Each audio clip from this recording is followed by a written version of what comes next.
how did we define the KPIs? KPIs, if someone's new, it's an abbreviation. I already don't believe in a lot of these terms. It's practically just numbers that you have to analyze at the end of the day to figure out, what are the, areas where you can probably improve on.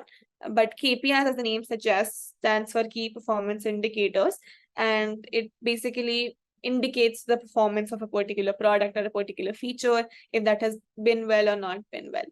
And it's very hard to identify the right KPIs because the right KPIs don't exist. And the right KPIs, it's very difficult for you to identify before you launch a product.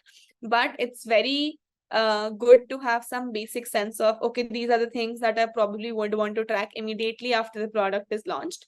And once it's launched, I think the philosophy changes because you realize new user patterns, new user behaviors, new ways in which you can, iterate a V2 of the product. And that's when the KPIs kind of shift. So always be in the head space that you may have to be flexible about it, but it's great to have one set of KPIs that align with, as suggested, the North Star metric for you to go ahead with. For us, given that the North Star metric was to ensure that there are more users on chain, it's something that's very hard to gauge from a one specific initiative on how that's contributing to the larger on-chain, because the volume of transactions is so much. But you need to ensure that there's some key things that you're, identifying so that you're understanding how the initiative as a whole is performing at first before you go and, have that vision of how it is contributing to larger on-chain metrics. So first was obviously the number of NFT mints.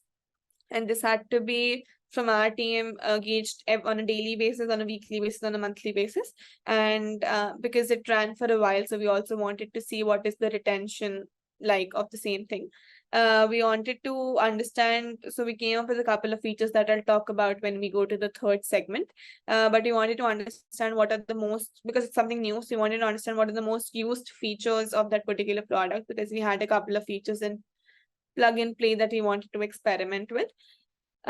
We also wanted to, so I think this is a new one and this is a Web3 specific one, but a lot of Web2 brands are also now targeting this, is something called as user sentiment, which is as important as a KPI. It's just a qualitative KPI. So this is something that you may not get on your Google Analytics or your SQL, but this is something that you'll definitely get on LinkedIn, Twitter, see people talking about it organically. And because Web3 is so huge on Twitter, that's one angle that we very, very closely track on. Hey, are people talking about the things that we've shipped and things that they've built? Is this really something of value that we were able to provide to the community at large? So user sentiment is being tracked at very, very large and at utmost importance for us. And then I think the last and one of the most important that we also wanted to go ahead with is the time taken to mint a particular NFT. Because we're solving for the onboarding journey. If for us, there's a new user who's come to the platform and they've taken like 30 plus minutes to mint an NFT, that's practically a red flag. That's practically something that is not the most ideal scenario, because we wanted to ease things out for them. We wanted to ensure that the process for them is just easy and simple and they're getting it done within less than a minute or something. And if the user is taking that much time to just mint an NFT, it's something that we know that we've not done well, and that's something that we also wanted to understand. So with KPIs at large, the key takeaways here is that you need to be flexible with your KPIs, because this needs to change after every iteration of the product. Your KPIs need to largely align with the North Star metric, even if you're not understanding of how it's directly contributing.